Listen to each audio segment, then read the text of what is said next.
Due to the internet age and people being on their phones all the time, people have lost the ability to communicate effectively with other people. And that's probably not a secret to you at all. You've probably felt the effects of this in your own life. The more you scroll on your phone, the more you become a passive consumer of content, stuck inside by yourself. Quite naturally, you're probably going to get worse at talking with people. You're probably going to get worse at coming across as somebody who is charming and likable. And you might be wondering, like, okay, well, in the internet age, what's the point of coming across as charming and likable? Why do I need to care about people pleasing? And fair enough. I don't think that people should be overly concerned about what other people think of them. But I do think that they should be somewhat concerned. Because the way the world is structured right now is most people don't have charisma, but the people that do seem to run the world. The people with high charisma are your well, not all the world leaders. The people with high charisma are the people you see on podcasts, the people that you see on your Instagram reels. Charisma is in higher demand than it ever has been because it's dwindling. So I don't know what your life situation is, but I would argue that there is no life situation that you could be in where having worse charisma than you do now would benefit you. I don't know if you're going into university for your first semester. I don't know if you're at a new job or a job that you've been in for your whole life, whether you're starting to date or whether you're in a relationship. Maybe you want to make more friends. No matter what situation you're in, if you were to change one variable, that being your charisma, I guarantee you all of those things would become much easier for you. You could be the most brilliant mind in the world, but if nobody likes you, nobody's going to listen to you. Nobody's going to give you a job. No one's going to want to be around you except for your family. If you have low charisma, even your family will grit their teeth when they're around you. I don't know if that's entirely true. I'm just trying to create an intro here. Okay, so you've decided you want to increase your charisma. Well, in order to do that, you need to be aware of the 3 keys to charisma. The first key is presence. Presence is about being fully attentive and in the moment. The most charismatic people in the world are fully present. When you talk to them, they are actually listening to you. There's nobody else in the room. They are not a space cadet. They're not thinking about all of these other things they have to do, or at least they don't come across that way, right? Because charisma is all about perception. It's all about how people perceive you. Nothing is less charismatic than when you're trying to talk to somebody and they're just on their phone and they sometimes make eye contact, but they're really not listening to you. Personally, you're just like, all right, you, dude. I don't know what to do here. And at the same time, I feel like we've all talked to people who they are making eye contact, but there just seems to be a certain glossiness to their eyes, a wall of separation. And you're looking at me, but you're kind of not responding properly. You're not responding in real time. I don't actually know if you're listening. Where are you? So presence naturally is about being here in this world. You are down to earth. So if you want to be perceived as more present, then you kind of have to actually be present. And this is one of these things that we're going to discover about charisma. You can do all these things and pretend to be present. You could be kind of a space cadet worrying about all these things you have to do, and then just smile and nod and aggressively agree and ask some random question that has nothing to do with what the person was talking about. That's not being present, and people can see right through that. If you want to be perceived as genuinely present and right there with somebody, then you have to be genuinely present and be right there with somebody. So how do we do that? Well, the most obvious thing is tips like practice mindfulness and don't worry so much and de-stress and whatever. But you already know all that stuff. But I think the biggest pitfall to being present and the biggest reason why almost nobody seems to be right there with you nowadays is, well, you guessed it. It's because of screens. And I'm just gonna shit on social media this whole video because that's all I do. But yeah, have you ever noticed that when you're on your phone all day, you're scrolling, you kind of arrive at Instagram and go to Instagram Reels and see what it's cooked up for you today? It almost feels like you're living life on your heels. You show up to a certain platform because you're kind of bored, or you just do it compulsively. Maybe you're procrastinating something, and you sort of hope that whatever platform this is, the algorithm cooks up something good that'll make you laugh or something that you can share with your friends. And if you get into the rabbit hole for long enough, you almost start to melt. Your posture becomes even more and more passive as you just move your thumb and your brain starts to boil over. It's kind of a strange phenomenon, yet it's so normal. But it's the absolute opposite of being present. You are in the matrix. You're not here. You're not You don't actually know that you're sitting on a chair. You're not aware of the smells around you, the sensation of being alive. You're so used to existing in this passive state that when it comes time to have a conversation with somebody, you're used to being in a situation where you're not required to develop a response. Yet that is one of the fundamental keys to being perceived as charismatic. So obviously the solution is to really pay attention to the way in which you're using technology. I'm not saying don't watch movies anymore, don't use social media, but are you a product of social media? Are you the person who's just consuming it, consuming all the ads, being entertained, bumping up other people's views and watch time like my own? Or are you using it as a tool? Are you using it as something that will give you value? Are you starting your own channel? Are you posting on social media for any useful reason? When you're watching movies, are you watching any form of art? Or are you just putting on a movie to pass your time because you don't know what to do with it yourself? You have to ask yourself, do I run away from problems? Do I have this escapist mindset? Is my head in the clouds? Or am I here in this world making a difference in my own life, actively engaged in the problems, actively communicating with other people? In order to be charismatic, you have to come back down to earth and stay here. The second key to charisma is power. Power is the perceived ability to affect the world around us. We are naturally drawn to people who we perceive as being powerful. It is one of the most important aspects of charisma. Somebody can be right there with you, but if they don't present themselves with any sort of dignity, then we naturally don't care as much about their opinion. Someone could be right there with you and have terrible body language, they dress very poorly, they clearly really don't like themselves very much. You just generally aren't going to care as much about their opinion or care to be around them as much. And again, that sounds super shallow, but this isn't an issue about what is morally right. I'm not saying that you shouldn't care about what that person thinks of you, or you shouldn't care to be around that person, or you shouldn't talk with somebody who doesn't like themselves very much.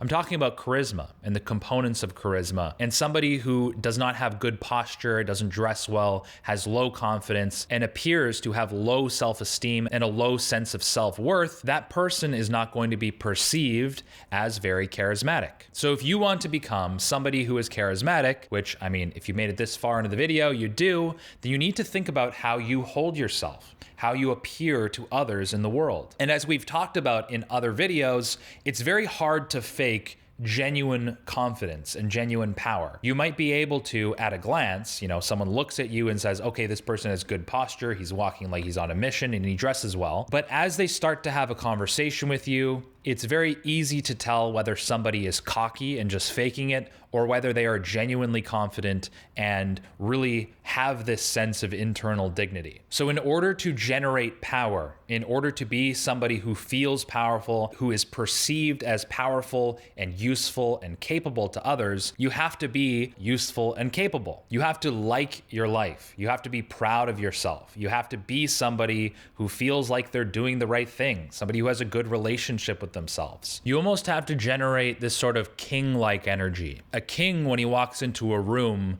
takes up space. He moves slowly. He prowls like a lion, the shoulder blades rolling. There's a certain type of movement of power that almost can't be replicated unless you actually feel that energy thoroughly with every fiber of your being. And everybody has felt like that at some point in their lives. When you feel powerful and when you project power, it's something that has happened as a result of the way that you've been living your life. It's a result of the activities you've been engaging with, and whether or not you've been living your life according to your own values. And then obviously there is the superficial element of it, which is very important as well. How do you dress? If you have been taking care of your body, you will most likely look like somebody who is taking care of their body. If you look physically weak and unhealthy, it's probably because you are physically weak and unhealthy. And people pick up on that. I almost feel like charisma is sort of a subconscious filtering mechanism that we use to assess the health of others. It's almost this tribal mentality where we say, oh, this person is good for the tribe's survival, this person is good for procreation or whatever, right? There's almost this like subconscious game going on where we create value assessments of others in a blink of an eye. We don't even notice. So ask yourself, do you exude power? Or are you kind of flailing around, You know, when you walk around the street, are you looking and seeing if people are noticing you? If you're chronically single, are you going to the grocery store hoping that there's some cute girl and you're like checking your corners to see if there is one? That projects pretty low value. If you are already content and you project this sense of contentment and satisfaction with your life, then you're not darting around with this prey-like mentality. You don't look like a rabbit who's running across an open plain hoping that a hawk doesn't swoop down. You just exist. You walk around, you do what you gotta do. Yeah, you're not, right? I don't know, guys. Before we talk about both the last key to charisma and what it looks like to put that all together, I do want to say that this entire video is based off of the book, The Charisma Myth by Olivia Fox Cabane, or Cabane. And a lot of us have been listening to that on Audible, which is today's video sponsor, because I've been talking about it for a while. I've been telling people to listen to it, develop an opinion about it, because on August 17th at 12 p.m. PST, I'm going to be hopping on a live stream with all of you guys, and we're going to be talking about that audiobook in depth. And for those of you who don't know, and I'd be shocked if you didn't, Audible is the leading provider of spoken word entertainment and audiobooks all in one place. Every single month they send you 1 credit, which you can spend on any audiobook of your choice, regardless of cost, and you get to keep that audiobook forever. And Audible members also get access to a rapidly expanding catalog of Audible originals, podcasts, and exclusive series. And if you use my link in the description below, you get a 30-day free trial, and that live stream is happening less than 30 days from now, if you catch my drift. And you can also text better ideas to 500 500. So take advantage of that offer, and I'll see you on the live stream August 17th. Okay, the final key to charisma is warmth. You can be the most powerful person in the world. You can exude this sense of power. You can be very present with somebody. But if they get the vibe that you don't give a shit about them, and you are extremely self-absorbed, you're very selfish, you are very present, but monologuing about yourself, never asking questions, never giving somebody the vibe that you actually care about them, that you want the best for them, and that you want the best for other people, you're not gonna be charismatic. People are going to see you as a detriment to their survival. They're not gonna wanna be around you. And there are tons of people like this. I feel like that's almost the stereotype of the Wall Street exec, dressed in a nice suit. They are right there with you when they're talking with you. They are mentally sharp, but they don't give a f about you. You are an absolute worm to them. And these types of people are not very charismatic. Maybe they're charismatic enough, and maybe they kiss ass to the people who are important to their career advancement, but most people can see through that. They're entirely fake. No one really likes them. Nobody loves them. I think this is the one that I struggle with the most. It's not because I'm not empathetic. I feel like I'm an extremely empathetic person, but I'm not very good at portraying. I really need to work on being like, oh yes, no, I care about you. Anyways, yeah, so warmth is a weird one. I personally believe that warmth is something that you can absolutely work on, and it doesn't take much to appear as a warm person. And often I feel like it just comes down to being proactive with having an investigatory approach to conversation. Like if you never ask somebody, oh, how are you doing? Oh, how are you doing? Like that's all it takes is for you to ask, how are you doing? Right? I think anybody can do that, and it goes such a long way into being perceived as a warm person. So many people just don't get asked how they're doing. It's tragic. And I feel like so many lives could be saved by people just asking, how are you doing? And just listening, and somebody being like, I'm not doing well. And you can just listen to what they're saying. That's it, right? That's warmth. So get in the habit of asking people how they're doing. How's your day going? Oh, why is that? Oh, that's so sad. And it doesn't need to be this whole pity party. You can be encouraging. And being encouraging is also a part of warmth. But so is just listening, right? So I feel like presence and warmth go hand in hand. Being present is, I think, most of warmth anyways. Being present, being actively listening is a lot of what being warm is. And then just asking questions, saying, I understand, saying like, how do you feel about that? I feel like that's basically all it takes to be perceived as a warm person nowadays, just because it's so rare for people to ask those types of questions. I feel like most people, unless you're a sociopath, are somewhat empathetic, but empathy is something that can be practiced just by bringing awareness to the fact that people have their own lives, People are just like you. They have their own struggles. And a lot of warmth and empathy and all of that kind of thing can be cultivated just by spending less time inside our own heads, less time in isolation, more time just being around a wide range of people and just listening to people. And also, don't underestimate the effectiveness of a good compliment. You know, if you're somebody who gets in the habit of complimenting people, even a fake compliment is appreciated and welcomed. I've always found that. Even if you're like struggling to come up with something to compliment somebody on, oh, I like your shirt, you know? It's so nothing, but people usually appreciate that. They're like, oh, thank you. What the hell? So how are you?